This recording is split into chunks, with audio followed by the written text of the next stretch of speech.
안녕하세요. 주말 잘 보내고 계십니까? 오늘은 토요일이고요. 지난주 수목금 3일 동안 시장 자체가 좀 불안정하게 전개됐습니다. 지난주에 우리 시장 흐름을 놓고 보면 주요 글로벌 시장에 비해서 우리 시장이 상대적으로 부족한 모습입니다. 코스피 지수, 코스닥 지수 보면 다우 지수나 나스닥 지수 월등히 앞서가는 모습이고요. 우리 시장은 코스피 지수가 플러스 1.13, 코스닥 지수가 마이너스 1.26인 반면에 다우 지수는 3.8, 그리고 S&P 지수 3.4, 나스닥 지수 4.2, 그리고 필라델피아 반도체 지수 6.4% 상승했고 니케이 225 일본도 4.5% 상승하는 강세를 보였습니다. 우리 시장이 상대적으로 좀 약했던 부분이 있습니다. 그러나 지난 6월달 전체적으로 우리 시장이 월등히 앞서 나갔던 건 사실이기 때문에 그에 대한 적절한 어떤 조정이 아닌가라는 생각이 들고요. 가장 중요한 부분이 지난주 금요일 날 발생을 했는데 지금 현재 저희 데이터는 아직 집계는 안 됐습니다. 데이터상에 집계는 안 됐는데 고객예탁금이 6월 26일 기준으로 69조에 도달했습니다. 69조. 70조를 목전에 두고 있는 상황이다. 그러니까 돈들이 그동안 꾸준히 말씀드렸던 것처럼 시장 외부에서 돈들이 주식시장으로 계속해서 유입되는데 유입되는 강도가 좀 빨라지고 있다. 더해지고 있다. 이는 시장 외부에 있는 분들이 주식시장에 대해서 관심을 가지기 시작했다는 것을 우리가 알 수 있는 부분이고요. 지금 현재 우리 한국은행 통계 지표를 보면 올해 4월 기준으로 M2 평잔이 4,000조에 해당됩니다. 4,240조. 사상 최고치입니다. 사상 최고치. 지난 2020년 코로나 당시에 M2 평잔이 3,000조였거든요. 지금 현재 4,240조다. 돈들이 시중에 어디 갈지 모를 만큼의 돈들이 많은 상황이고요. 상상을 초월하죠.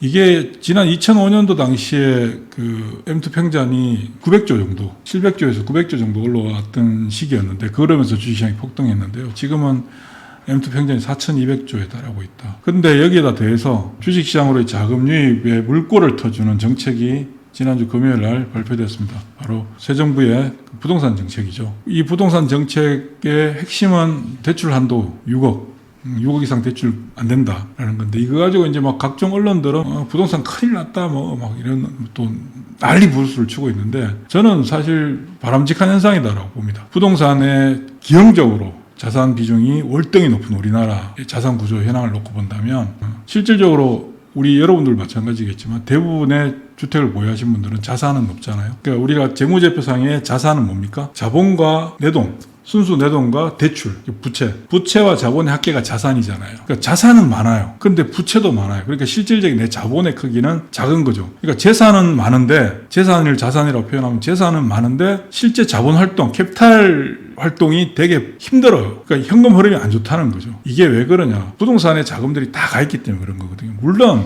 부동산을 통해서 엄청나게 돈을 버는 사람들도 있죠. 그런데 실제 부동산이라고 하는 것은 안정적인 주거 환경이 기본 목적이잖아요. 주거 환경이 기본 목적이고 여기에 기본을 더한 상황에서 나머지 경제 활동이 이루어져야 되는데 우리는 사회초년생만 되더라도 부동산 갭 투자니 어쩌니 저쩌니 이런 얘기들 지금 대부분의 관심사잖아요. 근데 이 부분을 자산시장, 자산 비중을 균형적으로 맞춰갈 필요가 있다. 선진국 같은 미국 시장이 주식시장이 왜 그렇게 좋은가요? 미국 시장의 자산 비중, 금융자산의 비중이 40%가 넘거든요. 우리는 10%가 안 되잖아요. 전체적인 자산에 놓고 봤을 때. 그랬을 때 지금 현재 주식시장에 대한 기대감이 부풀어 있고 자금들이 유입되고 있는 시점에 부동산의 자금들을 막아버림으로써 자금들이 이동할 수 있는 경로, 주식시장밖에 없습니다. 금융시장밖에. 금융시장의 이 통로를, 이렇게 좁혀있던 통로를 뻥 키워준 거죠. 그러면 자금들이 부동산 시장 쪽에 자금이 못 견다고 해서 부동산이 또 안 올라갈까요? 부동산 시장대로 또 가요. 경기가 좋아지고 가처분 소득이 늘어나고 소비 활동이 증가하고 목돈 좀 생기고 주식에서 돈 좀 생기고 하면 또 부동산 움직입니다. 그러나 네 돈 갖고 해란 얘기지. 남의 돈 갖고 하지 말고 진짜 내 돈 가지고 네 돈 가지고 자기 돈 가지고 부동산 하는 건 얼마든지 할 수 있는 거잖아요.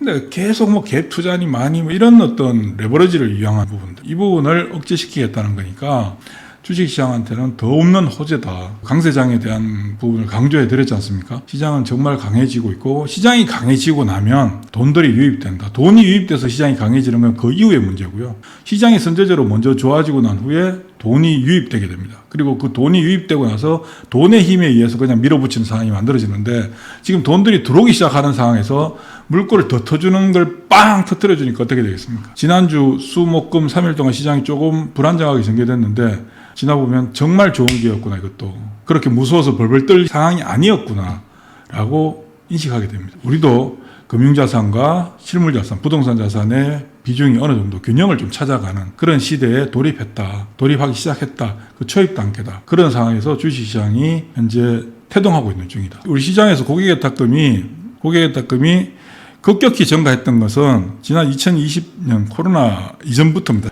한번 볼까요? 18년도부터 한번 보겠습니다. 고객예탁금 20조 대 초반에 머물고 있었습니다. 그러던 게 코로나가 2020년 3월 달에 발생했지만 실질적으로 고객예탁금이 증가하기 시작한 건 언제였냐면 2019년 12월부터 고객예탁금이 증가하기 시작해서 20조 대 초반에 있던 고객예탁금이 24조 대까지 올라오고 있습니다. 이때 당시에. 그리고 그 과정 속에서 시장의 움직임이 굉장히 양호하게 전개되는 과정이 펼쳐졌으나 2020년 2월 초였죠. 2월 초에 대구의 신천지 신도 중에 한 명이 전 세계에서 최초로 코로나 확진자가 되면서 이건 뭐 금융시장, 금융역사, 주식시장 역사에 기록될 만한 사건입니다. 사실은.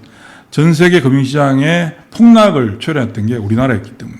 그러면서 시장은 급락했지만 그러고 오히려 돈들이 더 들어오기 시작했죠. 돈들이 물밀듯이 들어와서 시장은 1년 만에 코스피 지수가 1440포인트대에서 3200포인트대까지 2배 가까이 120% 정도 급등하게 되는 현상들을 목격했습니다. 이때 상승했던 이유가 뭐냐면 돈이었습니다. 지금 어떤 상황이냐?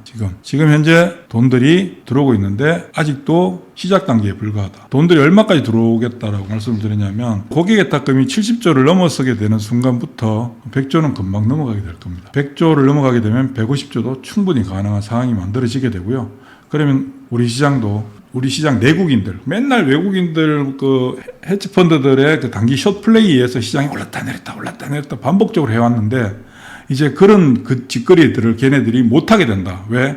우리 내국인의 자금으로 밀어붙이는 상황이 만들어지는 거죠. 이런 현상들은 언제 있었냐면 2005년도에 있었습니다. 2005년, 2006년, 2007년도, 2004년도에 외국인들이 주식을 쭉 사가고 나서 2005년도까지 주식을 사고 2007년부터 외국인들이 주식을 팔기 시작했거든요. 2006년 하반기부터. 그때 시장은 더 밀려가기 시작했습니다. 그때 데이터가 있는지를 제가 한번 보겠습니다. 아마 있을걸요? 데이터가 없네요. 2006년도부터 나오는데 2004년도부터 외국인들이 2005년까지 사기 시작했고요. 그리고 2005년부터 2006년까지는 주식을 사진 않았습니다. 그리고 2006년부터 주식을 파는데 시장이 어떻게 됐느냐. 이때 이렇게 파는 구간에서 시장이 더 강하게 움직였어요. 그리고 그 다음에도 마찬가지고. 근데 이때 당시에 누가 샀느냐 하면 실질적으로 국내 기관들이 샀죠. 이때는 국내 기관들이 주식을 사갔는데 펀드 열풍이 불어서 그때 외국인들이 주식을 지속적으로 매도를 했음에도 불구하고 시장에서 외국인들의 매도를 좀 우습게 봤습니다. 이때 외국인들의 매도를 우습게 봤던 이유가 뭐냐면 내국인들이 주식을 샀거든요. 기관이 주식을 샀지만 실질적으로 기관이 산 게 아니라 개인이 산 거죠. 개인이 펀드에 돈을 넣어서 간접적으로. 그래서 시장은 정말 강한 움직임들이 펼쳐졌었습니다. 그게 돈의 힘인데 지금 현재 그런 돈의 힘들의 움직임이 우리 시장에서 또다시 재현된다. 어마어마한 일들이 펼쳐지게 될 겁니다. 지금까지 시장이 움직였던 우리가 단편적으로 그동안 약세장, 제한적인 어떤 박스권 내에 있던 그런 시장에 익숙해져 있는 그런 시장의 움직임을 머릿속에 강하게 인지하고 있는 사람들 입장에서는 굉장히 당황스러운 이건 말이 안 돼 라고 하는 일들이 지금부터 시장에서 펼쳐지게 될 겁니다. 그래서 기대를 하셔도 좋습니다. 땡큐죠 뭐 이거는. 수고하십시오.